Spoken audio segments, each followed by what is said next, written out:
So, Stephen, you have this story about this log cabin you're building in the forest. Am I correct? It is a forest. Well, it's like I'm bordered on all these state game lands. I'm in a just kind of like a.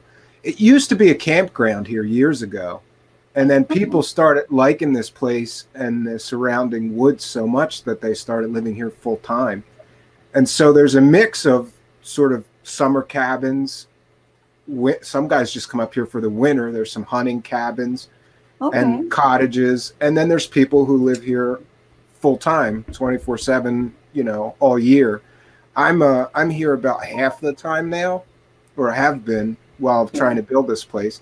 Sometimes it was only weekends before, but because of COVID, my wife is home, so she's just like, go ahead, get after it, and is very supportive. So she'll take care of the children because she's not going to an actual office anymore, or only a couple of days a week. So I take care of the kids a couple of days a week that she's in the office, and then I race here to see what, this place has been one big puzzle to see what I can accomplish. And actually, thanks to COVID, I'm way ahead of where I thought I was going to be. Way ahead. Because instead of, coming up on a Friday night, now I'm coming up on a Wednesday night. So there's like a lot of extra work time in there. Yeah. So you've got your own most excellent curve going during COVID. Yeah. Like I hope that my wife stays home working from home for as long as possible, because God bless her, though. She's trying to, do all these complicated spreadsheets. She's like a payroll accountant, and then the kids are all over and like, Mommy, get me snacks and this and that, So I still try when I'm there, like I'm trying to help out and get the kids away from her so she could do her stuff, do her thing. But then, like I said, I get to come here and try to do this thing. And it's been like, it's been the hardest, but also the most rewarding thing I've ever done in my life so far, because I wanted to do this thing my whole life, and I can never find the time. I used to work a corporate job in a cubicle where I want to blow my brains out every day, that kind of job. So this became sort of like a fantasy to me. Like, I got to get out of this fucking cubicle and go build a cabin in the woods and be happy. And it's funny how that happens sometimes. Just say, I've had enough of this. I've had enough of this cubicle. I used to say I was very successful in the corporate world at one thing, getting fired.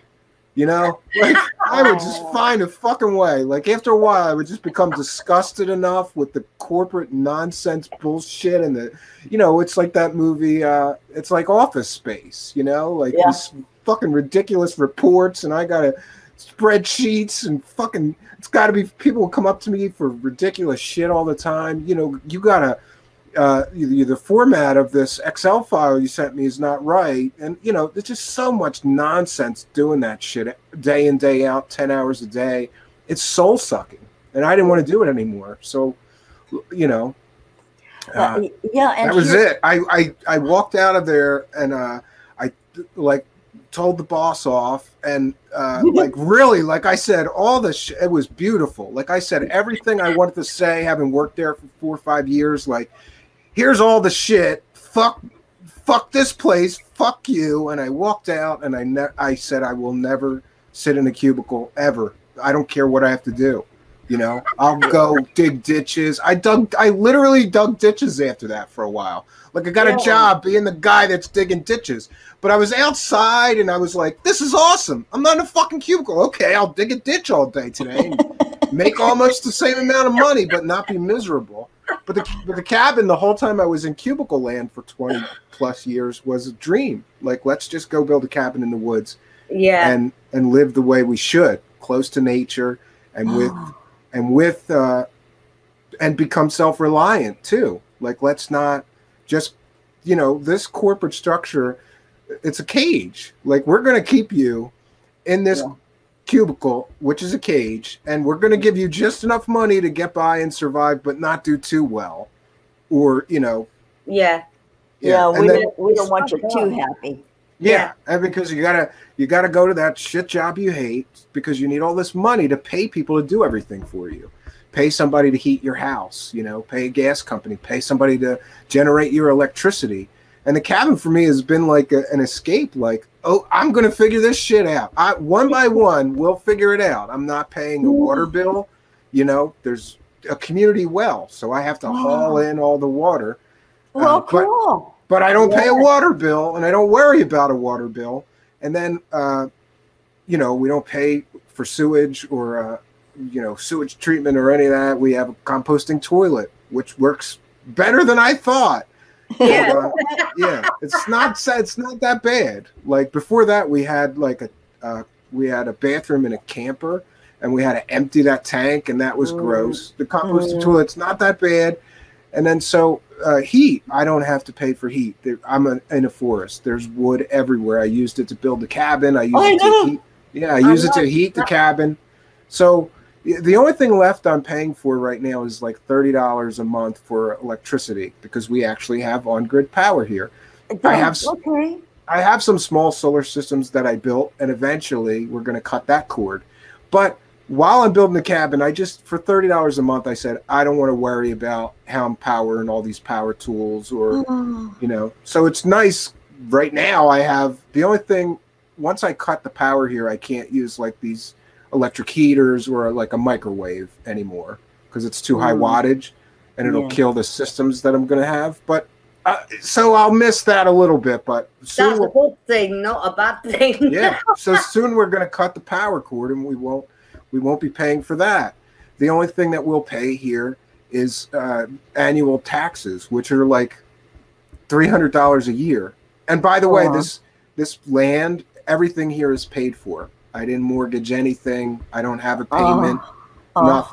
Nothing. I got lucky selling my old house. There was a little bit of money left over, and I bought this pretty good sized plot of land. I came from the city where everybody's so crammed in, and your house is 10 feet wide. And your toilet's flush. Yeah, your house is 10 feet wide, and I grew up in row houses, so that, you know, there'd be this huge row, and everybody gets a little slice, this bit, you know, and this is what you're going to live in. So I don't know, it's about an acre here, and I bought this place for like something like $12,000 or $13,000. And thank God I had the money to just go here. And now it's mine, and I own it, and anything that I build here is just investing in my future, because everything's paid for. And people, it's surprising to some people that you can do that. But if you look around in rural areas or undervalued places, challenging land, let's say, like if it's mountainous, like here, people will sell you an acre for $10,000 or $15,000 all over the place. At least in my state and the surrounding states. I almost ended up in New Jersey, but the taxes there are so high, even the real estate taxes, you know, it would be thousands for the same size land that I got here. I'm in the Pennsylvania mountains here, so we went with that. But you could find it if you look. I looked for 2 years. You know, every day I was looking at Craigslist, and landwatch.com is a good place to check. And I was checking with local realtors, or, you know, but eventually I found this place, and I just bought it cash, and then I'm done. And I just started, you know, as soon as we bought this place, I just started building it up. Yeah, oh boy, I want to know about the construction. It is just the most fascinating just looking at your wall behind you.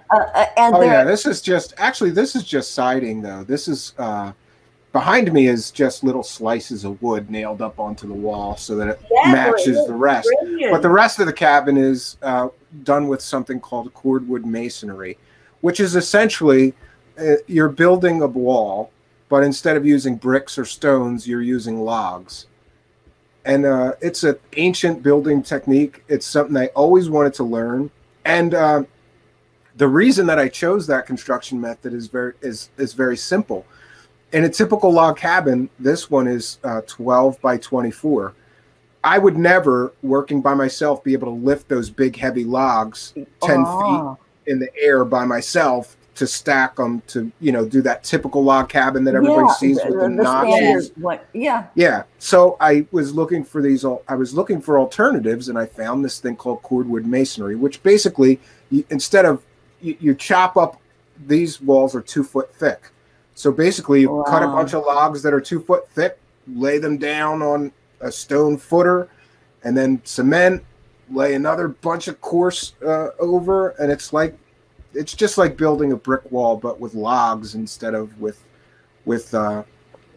bricks. And this allowed me by myself to do all this, because I wouldn't have been able to the other way without a crane and a bunch of pulleys or a lot. Normally, when somebody builds a log cabin like that, there's 4 or 5 guys doing it, so that you have the muscle power that you need if you don't have a machine to do this work. And the varying sizes, that is just so pleasing to the eye. The diameter. I think as I go, I got really good at it after a while. When I first started, it was just like I wasn't being very artistic, just kind of looking at the logs and like, which one looks like it'll fit over here, you know, this big pile of logs that I had, and I would just go in there and find puzzle pieces, and you know, but eventually I got a little more artistic at it and able to see, like, stand back and go, you know, this is how we can make it a little more pleasing to the eye. I started liking angles, like purposefully making something a little crooked just so you can get, you know, the angle. It looks better that way.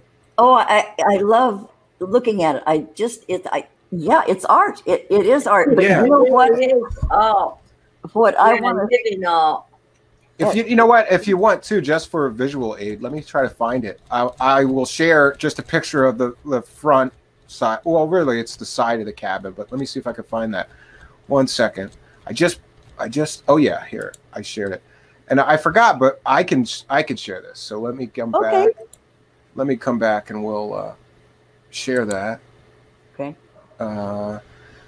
Select window or screen. No, I don't really want to. Yeah, and then at the bottom of your. Select the window or screen. And then at the bottom of our thing here, it says share screen. I'll just do the entire screen. Oh, it's not letting me allow that. Boy, this happened on our last guest. Yeah, at the bottom of my screen, it says share screen. Oh, you know what? I believe it takes 2 devices. Because I looked it up on StreamYard, you know, how to. Oh, it says Firefox cannot allow permanent access to your screen. Oh, let me try it with with just that. There, now it'll let me. Oh, there it is. Okay. I think. Oh, wait a minute. No, that's us. I'm not sharing. That's what it did to me too. Oh, wait a minute. Here we go. Yeah, it's making me share us. Oh, let me see if I can get.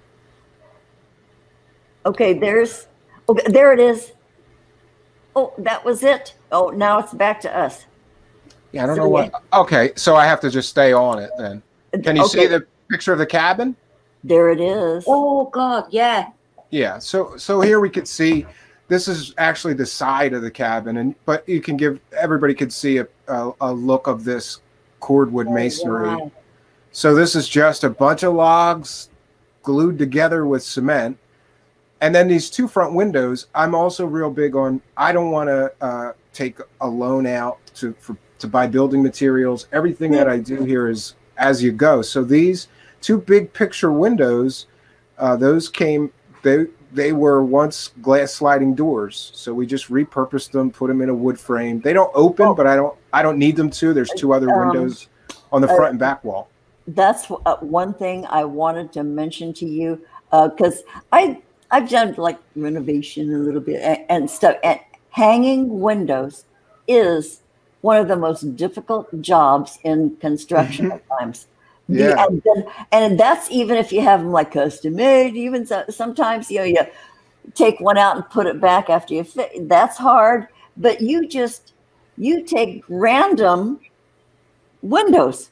And actually it's easier than having real windows, because what I did for this is those are basically these 2 former sliding glass doors that got put into a wood frame. And what you do is you just put them like on top of the wall once you get it so far up, and then level it all out. And then I'm building the logs around that frame. Wow. Yeah.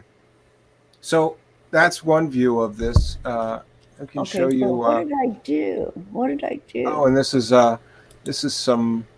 Okay, there. Oh, those are the slices. Yeah, this is again my plan for the floor of the sunroom is going to be these big log slices, because I've got logs. And you know, another thing that happened is the COVID hit and the price of lumber and everything doubled. So I was going to do. That's right.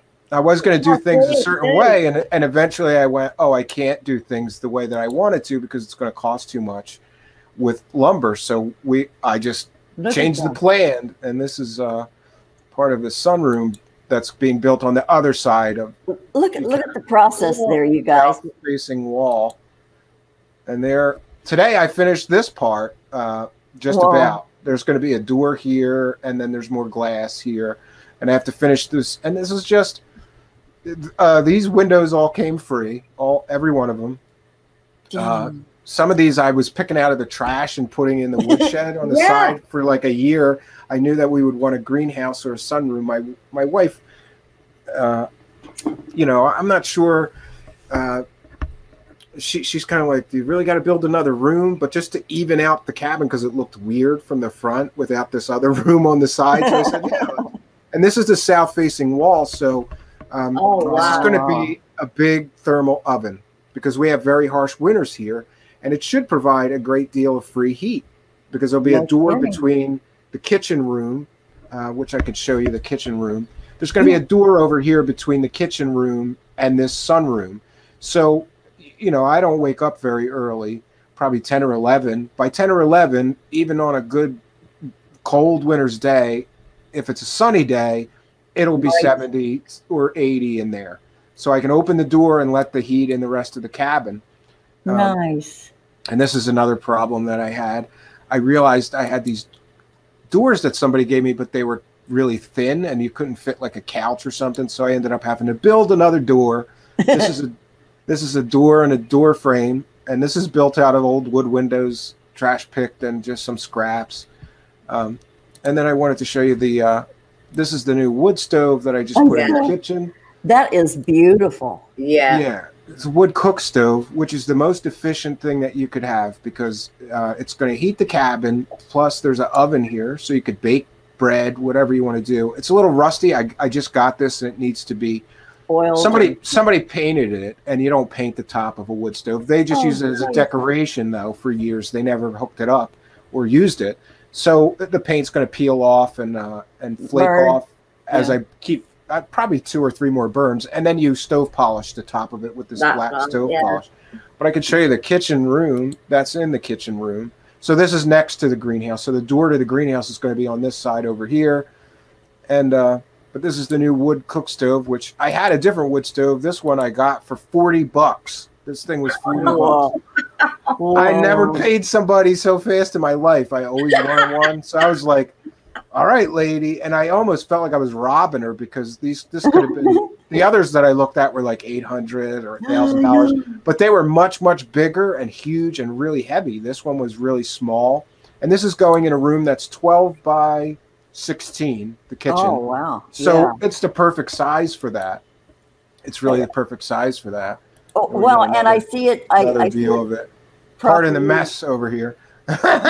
It's properly vented, good, and you know, would you have to clean that out every? Yeah, every year I take the pipe out of the back of the wall from the other side, from the outside, or what used to be the outside, but now it's going to go up through the greenhouse. But yeah, it's easy. You just kind of take it apart, clean it out, make sure there's no creosote or mess in there. Yeah, because the last thing you want is a chimney fire. But it's wood heat is the best heat too. Like it's my favorite. There's nothing better than sitting in front of that fire on a cold night. Oh yeah, and there's a fragrance to it as well. I'm gonna stop. I'm making it. Sorry. There we go. This is so fascinating. Oh my goodness. Okay, So there was a question in the chat about, are you worried about termites? Yeah, everybody says here's a few things that everybody says, and that's usually it's a fair question, right? Termites. Don't you worry about termites. If termites got involved in this cabin, that would be really bad and detrimental. But for a time after Cubicle Land, I was an exterminator. So I really was for like a short time. Okay. But I learned enough, and here's one of the things that I learned. Any building made out of wood has got to be treated, right? Yeah. So just to prevent the pests. Yes. All you do is do a spray about a foot or two up the wall and in the ground around the cabin. Yeah. And you'll never have termite problems. And the second thing that people say is that's going to rot. And there's a key to that is that there's a big overhang. So in other words, the wall's like this, and there's an overhang on the roof, so that any water is not going to touch the face of the logs. And on the front here, we're going to have a front porch, so that'll be covered. On the side is a big overhang. So those are the two big concerns that people have when they see it. It's like, well, it looks nice, but it's going to rot, or termites will eat it. And those are. There's cordwood buildings like this built in Europe that are over 1,000 years old, and they're still standing. And that's the key. You got to have a big overhang, and do some treatment. Make sure that you don't have pest problems. So I treat the whole building just in case, because you could have carpenter bees too, or carpenter ants. But once you put that sort of protective coating on that, bugs might go to crawl on it, and they're dealt with. Yeah, dealt with. I like that. It's nice and tidy. They're dealt with.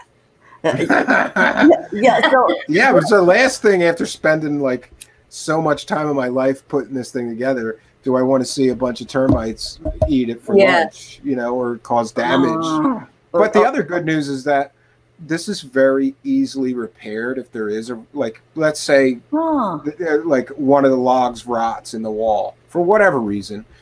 You basically just chisel around the mortar joint and knock that rotten log out and find a log about the same size and jam it in and remortar. So, okay, do you use a special kind of mortar? Obviously, do you? No, actually, No? I made a huge mistake in doing it this way, but I wanted convenience, right? Yeah. The normal way to do this would be that you have to have all these different dry ingredients: Portland cement, sand, lime, all these things. So for ease of use, I decided to just use straight type S mortar out of Home Depot. It's like $7 a bag. Oh, geez. But the downside is that I probably spent a little more than twice as much doing it that way. If I would have bought the dry ingredients and mixed it, it's like 3 of these and 1 of the, I just said, I don't want to be, it's enough work to just mix a bag of pre-mixed mortar mix. Yeah, and because I did all this. I did most of this by hand in a pail. Yeah. One of my neighbors felt bad for me. He kept seeing me, with a hoe and a pail. And he came over a bunch of times and he said, "I got a cement mixer, man. This will save you so much time." But I was worried that I would break it or something. It's expensive. That's an expensive tool. Yeah. So eventually, though, I said, I got so tired and my back started hurting so bad that I caved. And so for the last quarter of the way up these walls, I used an electric cement mixer. Oh, wow. Is he the same guy with the tractor thingy? Yes. With the Bobcat. Yeah. He's got every tool imaginable. And, he builds decks and stuff for a living. And he's got, I lucked out buying this place because across the street from me is the best neighbor ever. He's got every tool imaginable. He's always loaning me tools or showing me too. I didn't want to pay an electrician to wire this room, so I didn't know how to do it. He showed me how to do it. Oh my God. And then I went and did the rest of them, there's 5 or 6 outlets in here. So he showed me one and then I went, it's 3 wires. Thanks. Now I know how. Oh, that is. They're the kind of neighbors you need, though. Yeah, and then this is a big thing for me here is I don't want to pay anybody to do anything that I can learn myself. Yeah. It becomes empowering, and I feel like I'm becoming more self-reliant now. I will never call an electrician for anything unless there's some kind of county and you have to have a certified electrician do something. You know what I mean? Yeah, and have it pass inspection and blah. Yeah, blah, but blah. actually, I've termed this a recreational cabin Oh. to get around the building codes. And once you file an affidavit with the local township and a plot plan, then I'm exempt from all building codes. So, Oh, that's so smart. yeah, I don't want like how. Besides, what am I supposed to do? Draw a bunch of logs glued together? Like, here's how I'm building this place. It's like, you want plans? I don't have plans. I got a pile of logs out on the side of the cabin I'm building, and I'm just throwing them together.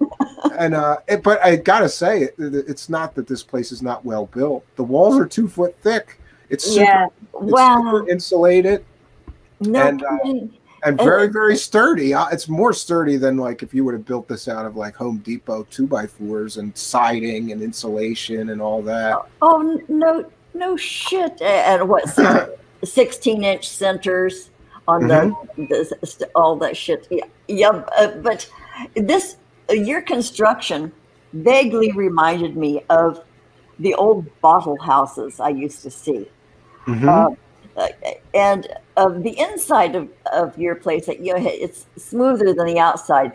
The outside you have sticky outs and places, but and that reminds me of a bottle. Yeah, it still needs.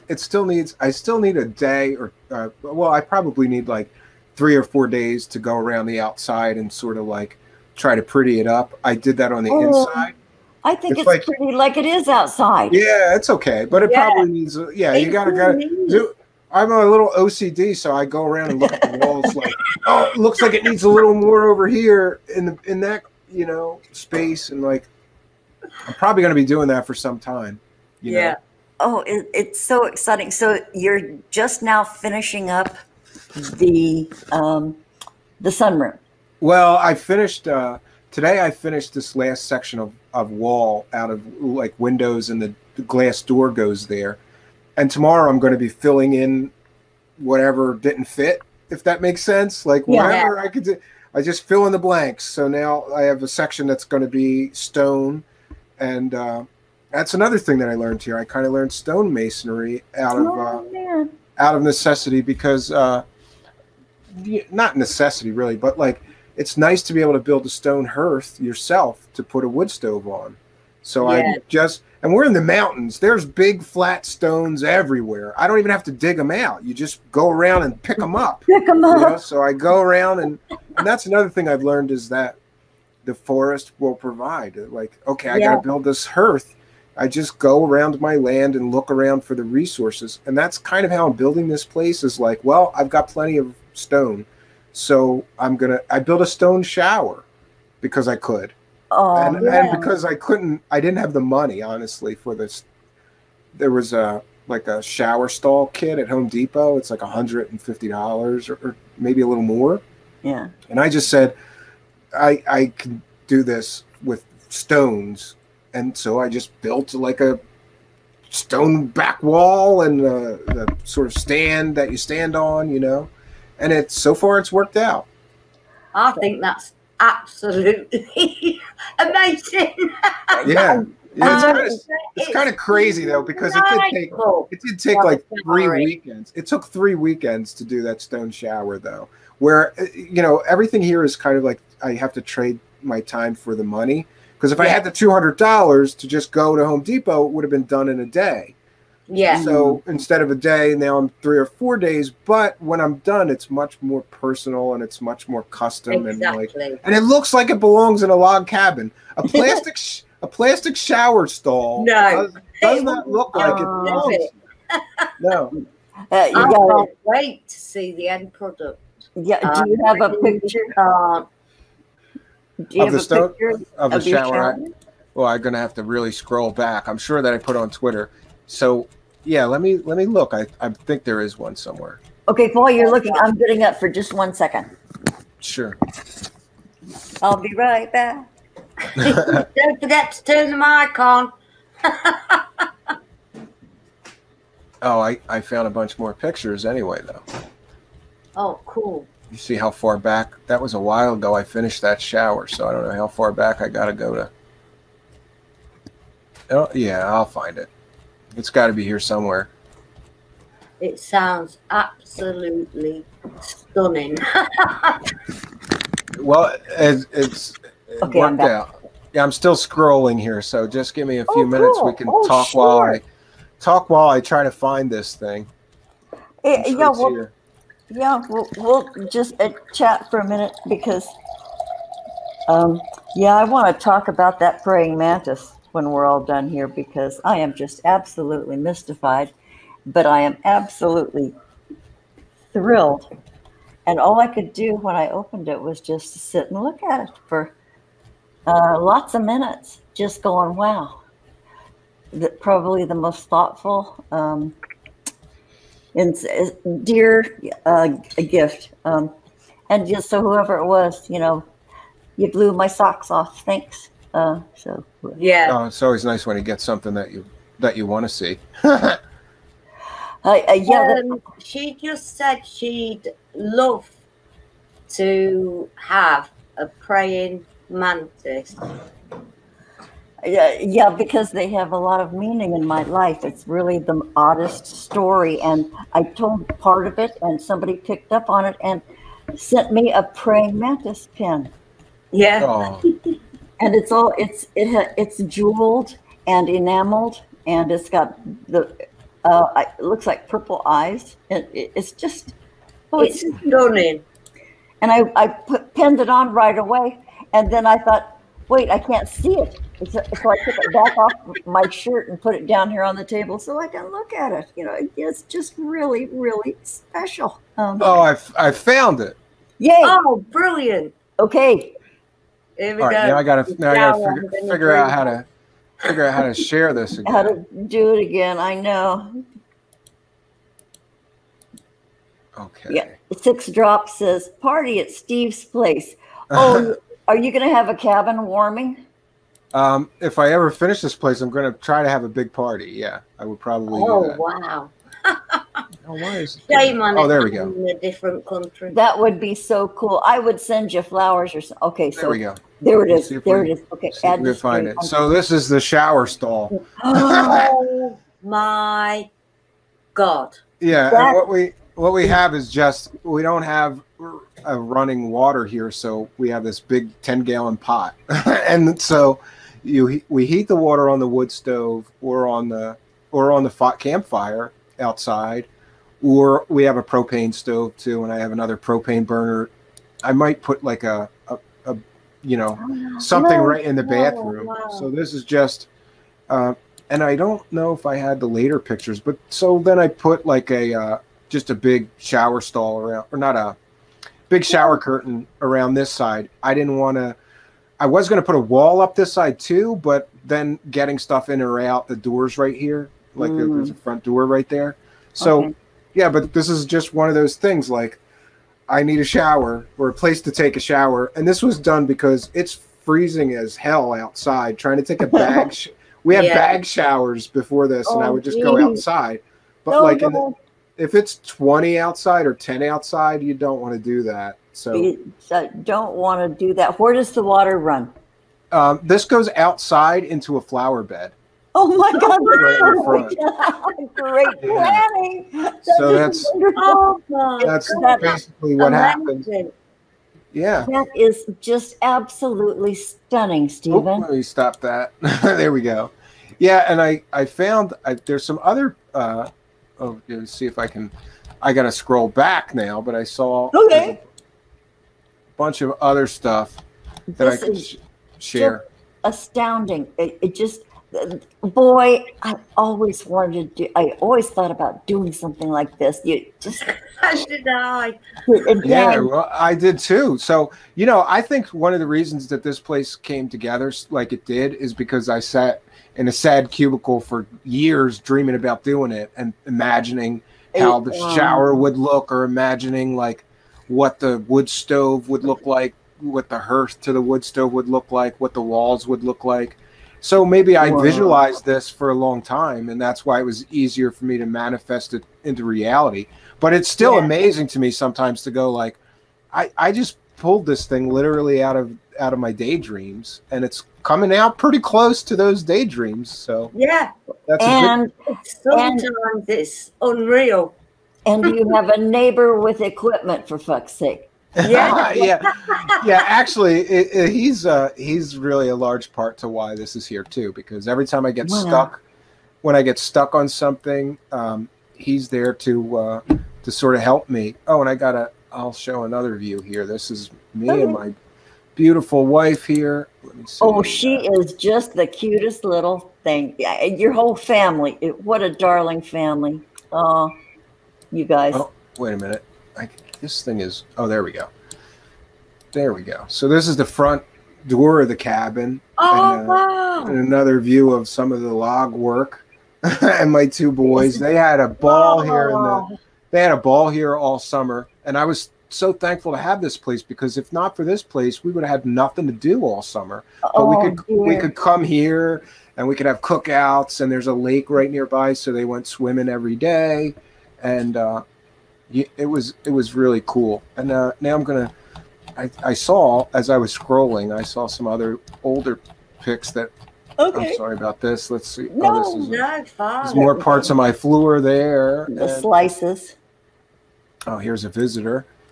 We get visitors here a lot. Oh, wow. Raccoons. Oh, boy, those are some healthy raccoons. Look how yeah, I know. Look at the there's a whole family of them here, and my kids, like, they drop. Oh, here's a good view of the front of the cabin so far. So the sunroom's going over here on this side. Again, an angled roof coming down. Okay. On this side over here. This is our fire pit where we have a bunch of grills, and the front door. Neat. I put a lion door knocker on that door. This is a big monstrous door, and this part is this is where the bathroom is and the shower is, and the composting toilet, and then behind this room is behind this room is the kitchen, which is really like a eat-in kitchen, and there's a couch in there. It's a pretty big room. But I saw some. Let me see my stuff from my show. I saw. Here is a good view of building this thing. Oh, wow. So that's a good view of it, and almost ready to put the roof on it. It's just filling in the blanks, almost ready. The windows. So you do log mortar. Yeah. And then so here we see a view on the side that I'm building now. This is just some big logs that we used to make a big, huge. It looks like the Flintstones, I think. Big, huge frame. And those go on these stone piers. And this is, again, I did this because there was the money for lumber just wasn't there, but I got logs all day. So look at those logs. Are they sunk into the ground too? No, they're right on top of these stone piers that I built, but I'm going to be putting additional stone around them with some cement to try to make sure it's pretty solid. It's pretty solid. Well, especially it'll be, when you get those logs in too. Yeah. Once so this is the notch cut to make this all work, and then this is I think there's and that's pretty well. We're up to I got the going so far. Oh, this is a view of a view of the inside of the living room. Isn't that spectacular? Look how cozy that is. And this place is wired. This place is wired for 12 volts as well. So there's up here is 12-volt lights. There's another one back here. This place can run from 12-volt lights. This is electric heater, just with the fake fire. But right next to it is the actual wood stove in here. That's so cool. And this is where I do my show when I do the show from here. Or this is where I'm sitting right now, actually. So oh gosh, that's wonderful. Will you have eventually indirect lighting? Well, I was thinking about actually putting some skylights in here, but I got these two big, huge windows. Plus, there's a window on the front and the back wall, so I think we're fine. I have the windows. I have the lights on at night sometimes in here, and a lot of times I'm here by myself. I'm working on this computer, so I just don't have lights. I'm very frugal with the lights. Good on you. And this is a view of that wood stove that I just put in. picking it up. That so is yeah, it's just adorable. piece by piece, this place has come together. Again, we have this. Yeah. Oh, let's see. Can we see that again? Yeah, sure. This is the Oh. view of the side, and I put those paths in, and I had a hand spread 7 tons of gravel. My neighbor's my neighbor's machine was down, so that was terrible. Oh, man, boy, so this will keep you really fit, huh? Yeah, I don't need a gym. I just come here because I'm either chopping wood, cutting wood, carrying wood, you know. And I love that path meanders. Yeah. You don't have a straight shot. Yeah, I did that on purpose, actually. I could have, but I was like, no, I kind of like it being windy, right? Yeah. It's like water flowing, and I hate right angles leading. Me too. Me too. That's probably why this place is built the way it is. Everything's like crooked, but it's like my crooked cabin. Oh, no. Like it, unique and beautiful. Yeah. Isn't that a picture? Oh, God. That is absolutely. And this over here on the right side is just a firewood shed. So that was built out of recycled materials too. That was built out of wood from people threw in the trash. I used to drive around in Philadelphia in the city, and just like, if you drive around in a place like Philadelphia, you're going to find scrap wood in the trash on trash day. So I just started piling it up, and here. And so we need a wood shed. What do we got over here? You know, and that was kind of my previous method, was to go picking trash and stuff. But that was before I figured out that I could just build everything out of natural materials too. Yeah, that is just brilliant. So when was your starting point? How long have you been at this? I don't think this will be the third. Yeah, I guess this is going on year 3. And going on year 3. Yeah, and all this was done on weekends, whenever I had the time, and like, you know, it wasn't like I sort of wish that I could just stay here, because sometimes it feels like as soon as I start really seeing progress, I got to go home to the real world, and then you got to sort of wait, you know, until you get to that next weekend to make progress again, and it's frustrating to me sometimes, because I get wrapped up. I get wrapped up in this stuff, and I don't want to go back to reality. But you know, they're soon enough, though, sooner than you think, I believe. And bless the Corona God. Yeah. Oh, let me stop that. There we go. Things. Boy, this is the passion and your drive and your focus. Oh, thank you. I appreciate. It's not. You know what? I'm amazed that people are so interested in this, because it's just a personal. Me? Yeah, but I didn't know that. You know, and then I started thinking like, oh, it's not just me who thought, let's go build a cabin. Everybody, a lot of people have that dream. Like, let's go build that cabin in the woods, and the hell with this cubicle job, or sort of checking out, right? Anybody who's ever vacationed or been in the mountains or the woods, get that. You get that. I really never want to leave here. I wish I lived here. Yeah. Everybody who's been in a place that has serenity and space. Oh, that's funny. That this is Camp Serenity. It's funny that you said that. I have a sign in the other room, and it says "Welcome to Camp Serenity." And it says Stephen, Sharon, Zachary, and Xavier.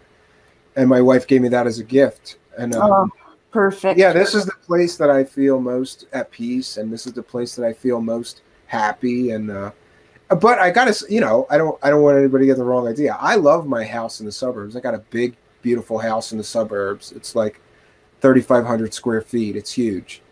But sometimes I think, like, do you need that? You know? Yeah, and so this place actually started as it was 12 by 24, the original cabin, and I thought, I'll just build this tiny cabin, just what we need, and that's it. But then my kids start getting a little older, and my wife wants to bring her friends or sisters or mother-in-law. Like, all right, now we got to add on to this thing. And I have to say, this big living room doubled the size of the cabin, the thing with the logs that I built around the original structure.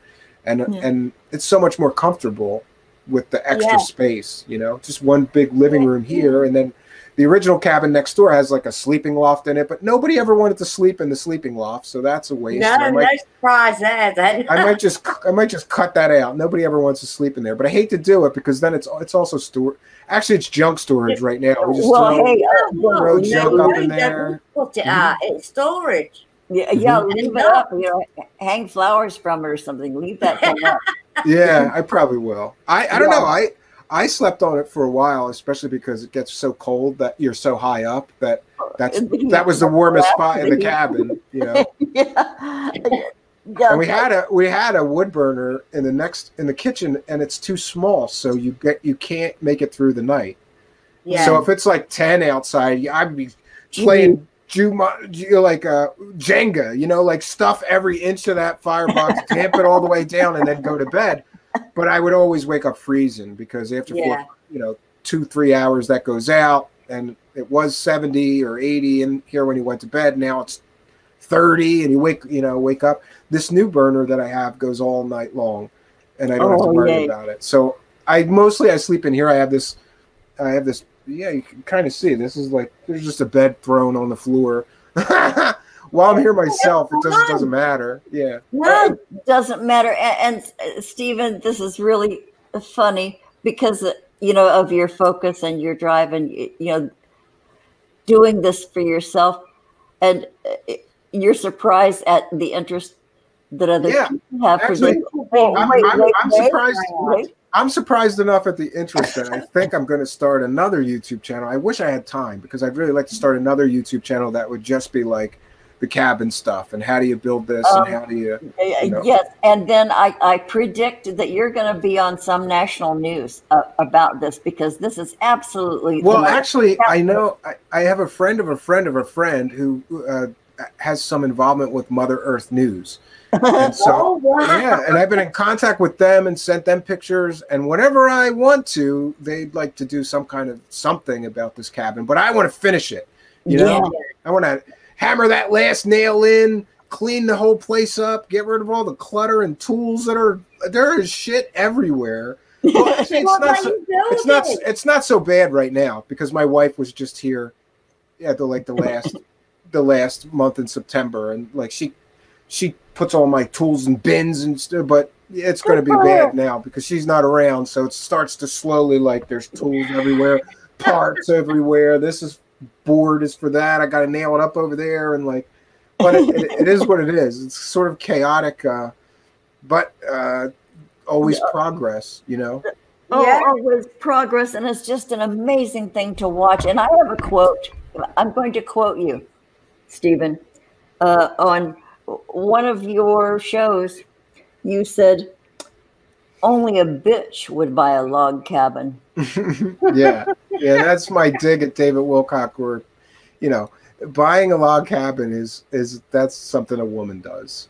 A man, I'm a man. I want a log cabin. I'm going to build one. Well, it's also too, it's like anybody can buy something, right? Yeah, you know, but anybody can buy it. It's cold. Well, actually, that's one of the I went looking like maybe I'll just buy a cabin, but they were all $50,000-$75,000 even for a crappy one with land or whatever, you know. So I just did it this way out of necessity, really.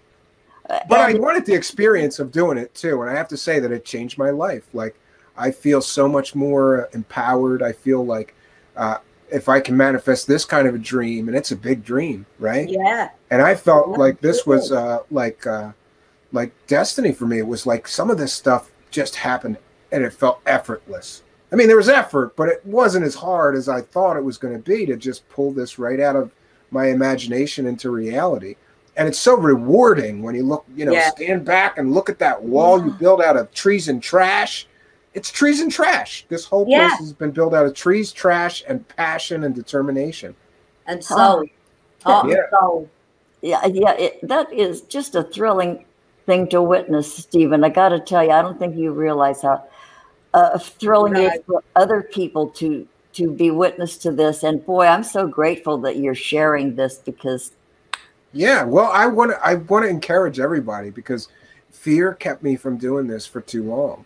I was afraid. Like, I don't know how to build anything.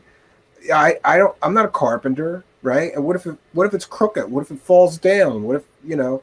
And eventually I got over every bit of anxiety and just decided if it falls down, I'll pick up the pieces and I'll build it again and I'll have learned something. And Yeah, to get out of that cubicle and on weekends even. Yeah. Yeah. I used to work all week and then come here and just all weekend be, you know, trying to make progress. And I did have a few things happen that were like pretty tragic. Like once I spent 2 days doing the fill around the door frame, and then I suddenly realized that this huge door, and it was like wasn't level. So I tried to adjust it, and we had like an avalanche, and 2 days worth of work just fell down. No. And I went, oh my God, now I got to do this all again tomorrow. You know? Oh man. Other than that, you know, just little by little, and it's so rewarding because you could see, especially with this kind of building, you just see that wall going a little higher every day that you work on it, and you feel good, like it's coming. The end. I never thought I was going to finish this room though, because all the stacking all those logs, mixing all that cement, but I just kept going, and we had weather problems, like it was freezing in here, so we got the wood stove in, and there was like big gaps on the front and back wall that had to be filled. But we were like blaring this wood stove to keep it warm enough in here so that the cement would dry and not be frozen and cracked. And like, yeah, I paid with some blood, sweat, and tears to get it to where it was okay. This is a finished wall now, you know. Oh, boy. And sometimes I wanted to go home because I don't like being cold. Like I'm gonna have to freeze my ass off all weekend trying to finish this shit, you know. Oh, how do you keep clothing there, or do you haul? Well, you probably have to wash them. You got to take. Yeah, we don't have a washer or dryer here. That's on the list of things. Well, actually, we do. One time I was here, and I forgot to bring changes of clothes. I have a backpack that I come back and forth with, and I forgot the backpack. So, but there was enough clothes around here that I just washed them in this. We have this bathtub for our kids that was made out of a barrel, like a half a barrel. So I just soap and water, and just, you know, and then I would hang them up hang them up near the wood stove, and they'll dry. So I could do wash here, but no, generally I just take stuff back and forth. And lots of socks. And do you have thermal underwear and stuff? Oh yeah. Yeah. Oh, of course. Yeah, my wife takes care of me, so. Oh, good. She got me these thermal underwear sets, and in the winter they're great because that's just one little extra layer, but it really helps. Yeah. And then I'm not keep your joints warm. Yeah, but most of the time, even in the middle of winter, it's 40, 20 outside. I just have a hoodie. I wear hoodies here constantly because if I'm doing all this physical labor, I don't have trouble staying warm. You know, I can be sweating when it's 30 outside sometimes here doing some of this craziness. Yeah. Okay. Yeah. Well, Stephen, okay, we're coming up on an hour here, and this has been absolutely fascinating. God, we love our artists, and I know. Yeah. The creators. Well, I'm not really an artist. It's just that I don't know how to build anything. I don't know how to build anything the normal way, so I just have to figure it out. Yeah. It did come out. It's coming out. Like that's what a friend said. You're like building an art cabin, maybe. Yeah, you know, exactly. Priceless. Sure. Exactly. And this, I grew up in a small outside of Los Angeles, and there's a place. It was like just adjacent to us where I raised my kids and where I grew up, Claremont, California. You drive up Indian Hill Boulevard, and there are these, or there used to be, these native stone cottages, these native stone houses, all up in both sides. Oh, that's cool. That's cool. Everywhere. Yeah. And Maynard, who played the guy, Bob Denver, who was on Gilligan's Island, lived in one of those California native stone houses on Indian Hill Boulevard for years and years. Oh, that's interesting. Yeah, and I'm wondering, but what you've done here, that just is reminiscent for me of those days driving past those stone houses that were. Yeah, it was kind of funny here because we're way back in the woods here, but there's, like I said, there's other residents, there's other people that have cabins around here, and then eventually I started getting an audience. You know, like people would drive down Yeah, this I little can road, and imagine. they would stop and just, what the hell is that? You know, and then in the summertime, a lot of people were walking their dogs just to look at the cabin, and that's nice, you know, see people. And I talked to a lot of my neighbors. They've all been very supportive, offered me like materials, some of them, and or you know, whatever resources. They say, I got these old windows if you want to come and take a look at them, or I've got some 2x4s if you need some that I'm not using. So people have kind of like donated to the cause, which is nice. No, What kidding. a great environment to bring children and that raise a family in. Yeah, my kids love it here. My wife was never like a big like camper. You know, we went camping before the kids. We used to go camping in tents, and I think she just did it to humor me. She didn't really enjoy herself. Yeah, so this place, I wanted to make it comfortable for her. So whatever she wants here, I make sure to make it happen. Oh, you know? Good, and you're a smart man. Yeah, happy wife. You know, happy life. Means everything. Okay, this guy is not a dumbass. This guy is. No. Yeah, I learned a long time ago. If she's not happy, nobody's happy. So you know, you gotta just do what she wants. I used to, you know, it's funny when we first got married. I used to think like, you remember that saying like, well, you gotta, all guys give you this advice. It's like you gotta pick your battles, right? So I would never know when I first got married. I'm like, I'm not caving. We're gonna have this could be one of my battles. Like, no, we're not doing it this way. After a while, I figured out it's just, don't even argue, because she's just gonna get what she wants. She'll you know, wear you down, or use the trump card and win. So I don't even argue now. I just go, yeah, dear, whatever you want. All right, we're gonna do it that way. Bless you for that. And I'll bet she has an assortment of trump cards. Well, yeah, but you know, the major one that women can use to win every argument, right? What's that one? No sex. Oh, that one. You don't want to go. You don't want to do it my way. Cut off. And men will cave quick on that one. I do. Oh, well, especially if your partner is really, really good at that thing, and then you start to miss it and you cave. Well, let's not get too personal. Do you want me to? I was trying to choose my words carefully, but I did. Yeah. So, Stephen, dear man, you and your family, you know, bless you. You are just fucking adorable. But this is the part of our show where we ask people for final thoughts. And so you can go first, or Maggie can go first, or I'm not going first because I'm last, because it's your show. My damn name on the show.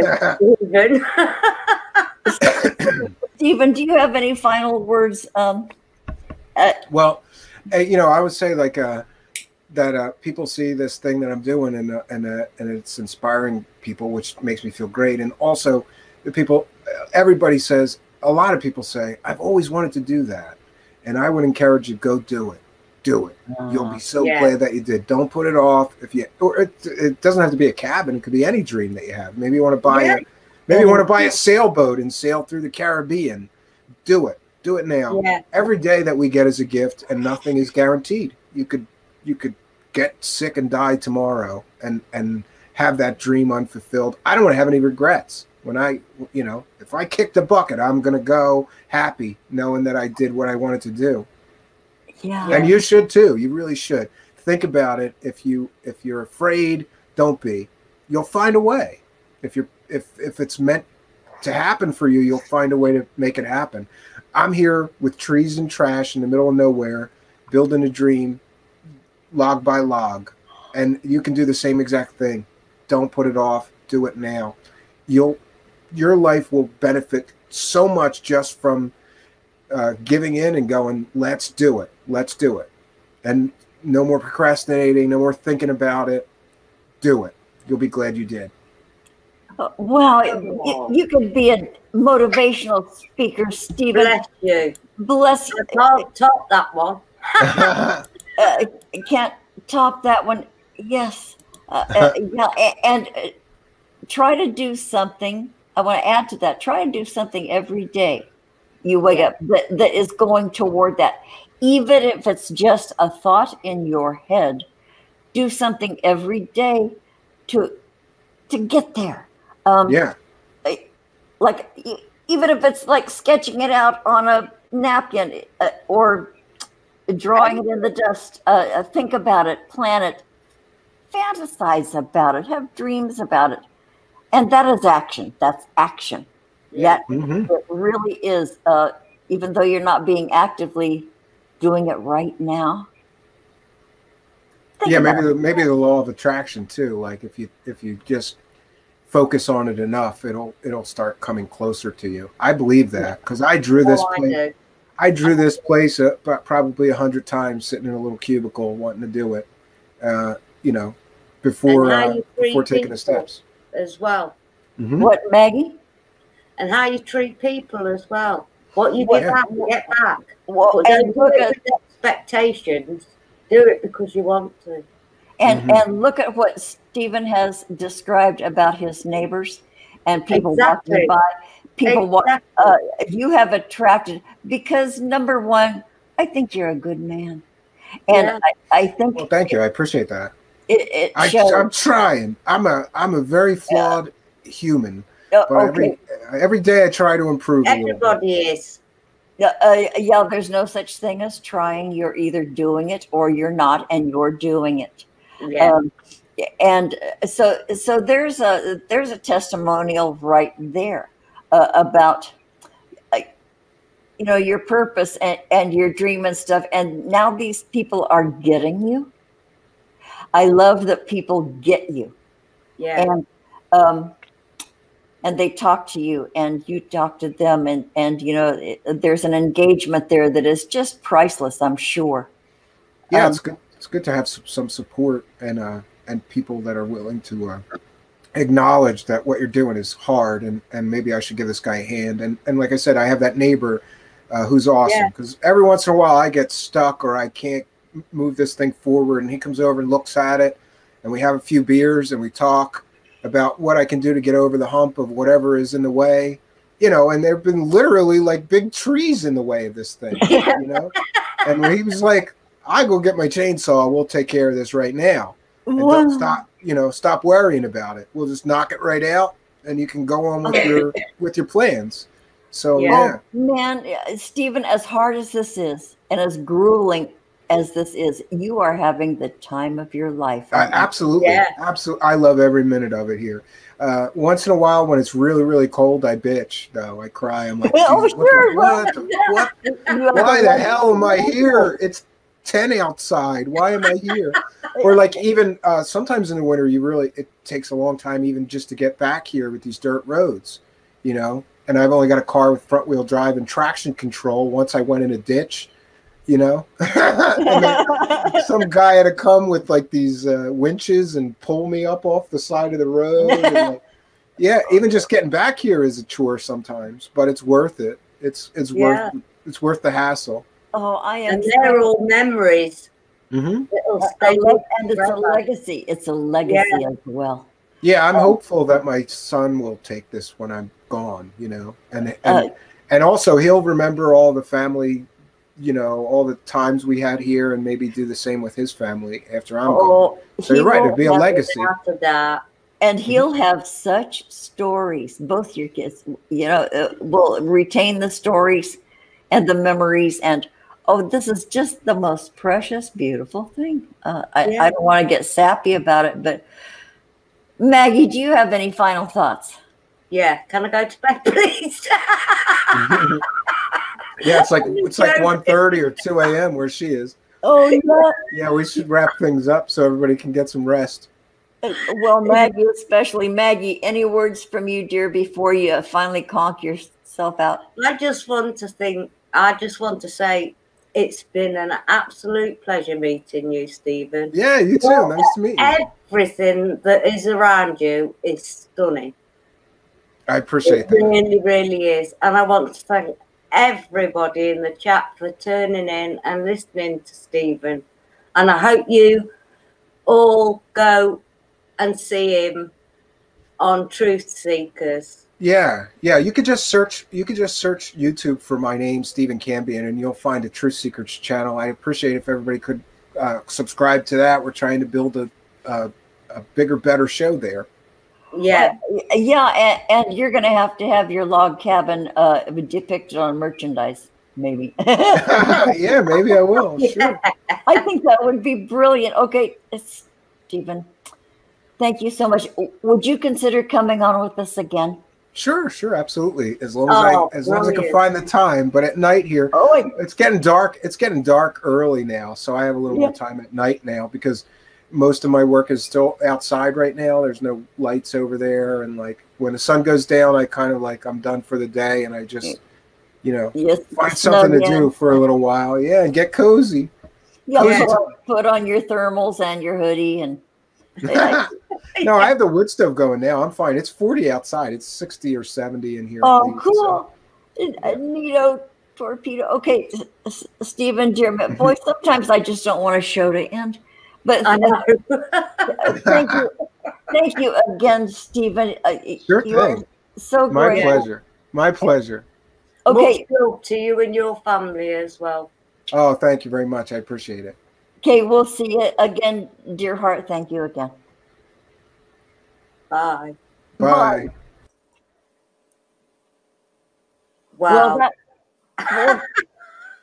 Well, that was stunning. I know. What an amazing place.